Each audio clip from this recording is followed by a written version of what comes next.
Hi guys, welcome to my channel. Today we will see function prototype. In last lecture in inline functions, there we have seen the general use of function, why we use function. So number of times we use functions in our program C or C++. So function prototypes are required for the declaration of the function. So function prototype is nothing but declaration of function. So why the declaration is required? So in declaration, it specifies the return type of a function, specifies about the return type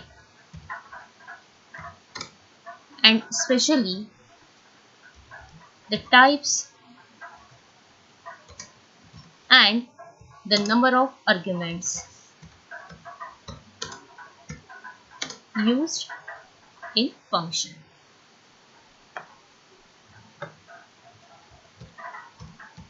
Number of arguments. So the declaration of the function is required when the program will get compiled. At the time of compilation, function prototype act as an interface between function and the compiler. So when function call will get encountered at the time of compilation, it check whatever the function is called, whatever the arguments are passed over here, over that function, whether this number of arguments are correct or not as per the declaration, as per the prototype mention, and also it checks whatever the parameter or the argument is passed within the function, whether that type of argument is correct or not.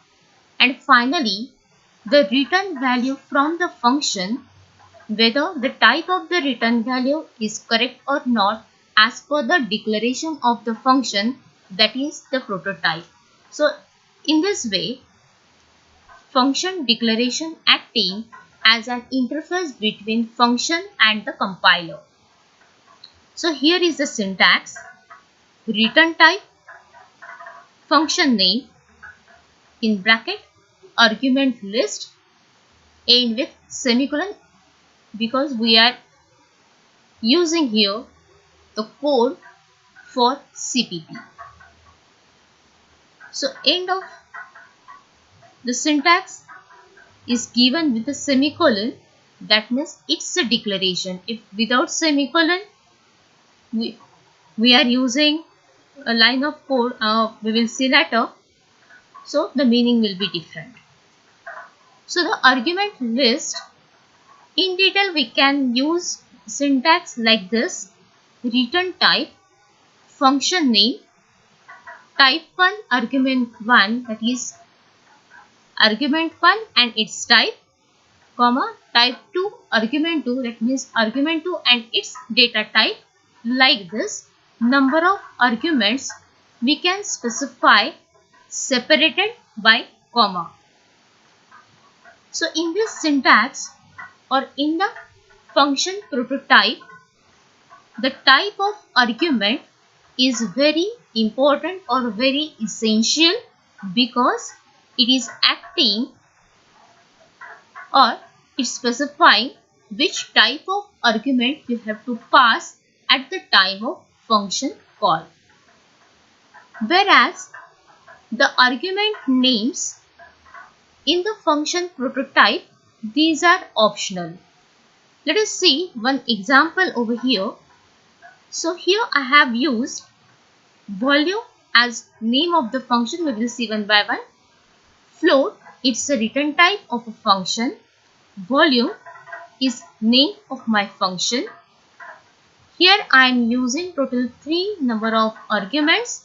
In that, first argument is int, that is data type is int. Name of argument is given as b. Second argument, data type is float. Argument name is w. Third argument is float, that is data type is float. and the name of argument is h. Remember, always arguments must be separated by the comma sign only, and end of this declaration must be given by semicolon, as here we are following the rules of C++ code. Here, out of these three arguments, two arguments, that is W and H, both of these are of same data type. Even though these are of same data type must be mentioned separately. That means if I am writing prototype like this, for example, if I am writing prototype float volume, I write here int b comma float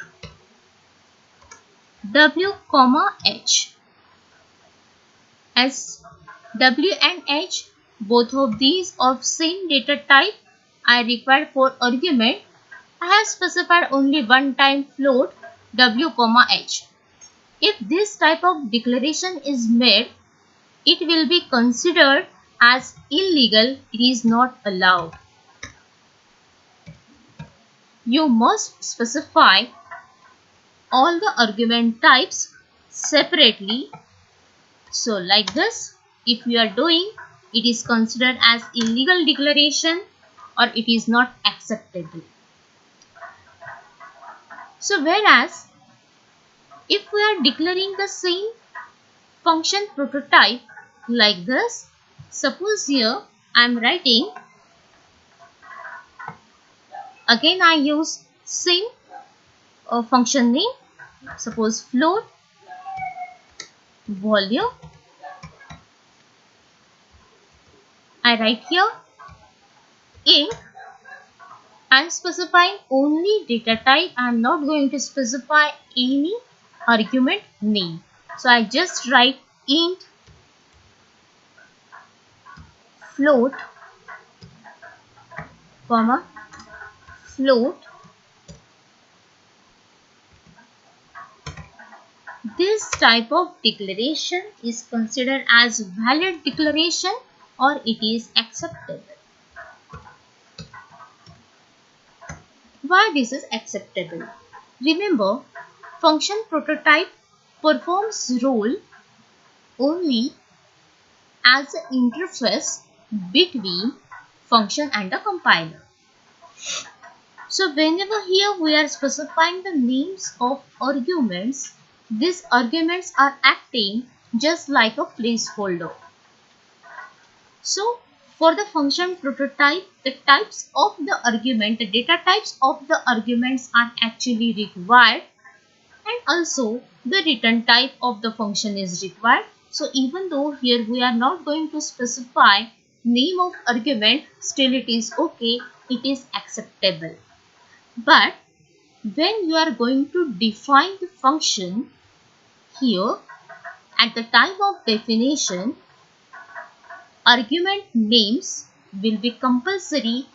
You have to use that because these arguments we are going to refer in function definition. At the time of function call, we will just pass the actual parameters. These are called as formal parameters. When at the time of definition we are using if b, w and h, these will be considered as a formal parameters, and at the time of function call, when we pass the arguments, these arguments will be called as actual parameters or actual arguments.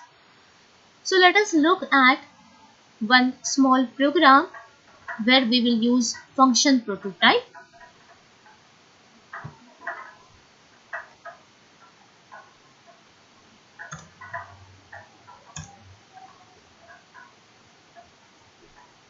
So here is one line, one small code. So what are the example we have just seen? Same example here we are using. So required files iostream.h, conio.h, these are included. Our program is written in CPP. CPP is extension of my file. Float volume int b, float w, float h, end with semicolon. So here this is declaration of function, or you can say this is function prototype.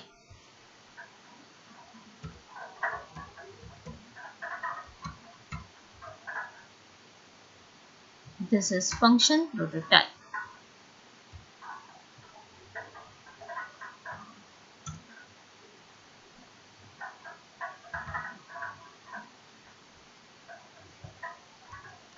So that's it. So after declaring the function, in main I have declared required variables b1 as integer, float w1, h1, q1. Here let us consider b1 I am using as breadth, w1 I am using for width, h1 I am using as height for q1, and we will calculate volume of this q1 as we have declared the function. Let us consider I am assigning value b1 as to b1 my integer, I am assigning value 2 to that. w1 is float, I am assigning value 2.5. h1 is float, I am assigning value 4.1. We can take any values or whatever they require. As per that you can take any value. CLI racer, we are clearing the screen at the time of display. Cube1, cube is my float. Remember the return type of our volume is of type float. So whatever the value is going to be written, I am taking this value in floating type variable, that is cube1. Or we can directly display the value by using cout directly without using any variable to capture the return value. So volume q1 equals to volume in bracket b1 comma w1 comma h1. I am passing these three parameters to the function volume. In that b1 is my integer, w1 float, h1 float. So the sequence is volume, integer, comma float, comma float. So at the time of compilation, compiler will check this interface, that is this declaration, that is volume. Listen here, we are going to define volume function after the main function. So the sequence is over here, function prototype, main function where we have called volume function, and after that volume function is defined. So when this line will get compiled, compiler will check whether volume function is declared or not. So it is declared, already declared over here. So it can identify meaning for volume, that is it's a function. Then it will look for the number of parameters. So total number of parameters are 3. So in the declaration, total number of parameters are 3. So this match is found. Then it will check data type of each and every variable argument whatever we have passed. So after checking for the function name, it will check what is the data type of first argument in the prototype. Integer, this is integer, so first match is found. It will move to the compiler will move to the second parameter. So second parameter, that is argument w1 is of type float, float matched with float, second match is found. Then it will move to the third parameter. H1 is float. Here it is float. So float matched with float. Third match is found.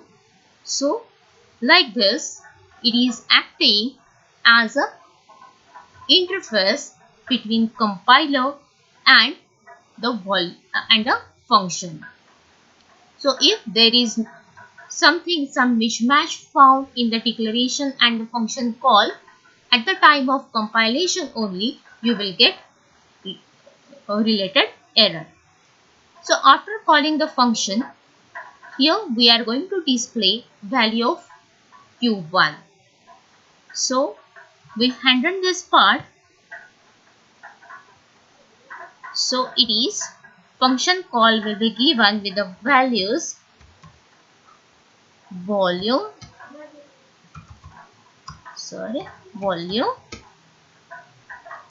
with the values 2, 2.5, 4.1. So like this, the function call is given. When the function call is given, definitely it is coming over here and calling the actual function. At the time of execution, it will call this method, and here b will get replaced by 2, float w will get replaced by 2.5, h will get replaced by 4.1, and here it calculates the multiplication, that is 2 into 2.5 into 4.1. So the return value should be 20.5. This value is going to be returned in Q1. So this answer here Q1, we have the value as 20.5, and here when we print this value, here we should get the result as volume of Q1 should be 20.5. So this is our hand run. Let's compile this code. I save this part. Now we compile. Program is compiled. We execute, and the result is volume of Q1 equals to 20.5. Okay. So the function prototype will be essential, especially when the definition of that function is given later or after the function call. Like this, here compilation is done line by line, from first line to the last line. When this line of code will get, let us consider, I have not declared this prototype. I have not declared this function, and at the time of compilation this line is going to be compiled. So as there is no any definition given for the volume, compiler will not understand what is meaning of volume, whether it is function or whatever it is. So it will throw an error. So when the function definition is given after the function call, function prototype will become compulsory, or it will become essential. Let us consider, okay, as we have discussed further, as already I have discussed, in the function prototype, giving argument names are optional. We will try this. Here I am not going to use any function argument names within the function prototype. I'm just going to mention data types of the argument. So argument names are removed now. Remaining code is same. I'm just going to compile. See, there is no error. That means at the time of function prototype, at the time of function declaration, argument names are optional. So we can execute code again. See, the same result is coming. There is no any change. Okay. We need to say one more thing, that is, if I am going to define this volume function before function call, let us consider I am moving this function code. I am going to cut from here. So I do copy. Here I am going to paste. And for a while, what I do, whatever the previous definition, I doing comment for that here. Okay. So that means what is our flow? What is our sequence now? Function prototype, function definition, and in main we have called our volume function. So if this is your sequence, in that case, that means if the function is defined before it is called, function prototype can be optional. So even though I am doing comment over here, I have removed function prototype because already the definition is over. When this line of code will get executed, when the function will get called, here with the definition, it can compare what are the number of arguments, whether the first argument is of type integer, second float, third float. It can compare with this function definition because already it is compiled. So I compile this code now with these new changes. First I save this. Now I compile.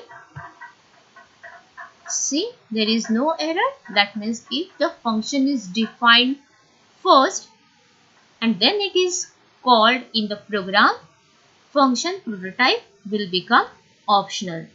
Again I execute this. Same output, volume of Q1 is 20.5. So you can directly call, this function. Okay, even though I am keeping this prototype over here, still this there will not be any error if I am keeping function prototype, function definition, function call. Still our program will get compile and execute successfully. So again I keep as it is, just like our previous program. So I commented the definition. I'm using this definition again. Okay. So n number of times I can call the volume function. I call one more time cout. So even though I'm not using any variable, I'm directly printing the output, still it is okay. I say here volume of cube 2 I directly call method, that is our volume, here itself volume. I can pass directly the parameters. Let us consider I am passing here 4, 2.2, 3.3. Integer, float, float. Okay. And what are the return value over here? This return type will get print on second line. So I do save, I compile, and I execute. So it is 29.040001. That is the volume of cube 2. Okay. Let's check if the function definition is latter, function call Here we are calling the function, it is defined later, and let us consider we are missing prototype. Let's see what will happen. It will definitely throw error at the time of compilation. I save this, I compile this. See, here we are getting one error. Let's check what is the error is. So see, it is specifying that function volume should have a prototype. In this case, prototype of the function is essential, just as I said. So we must give function prototype before the function call if the definition of the function is coming later in the program. So thank you for watching this video. Keep watching.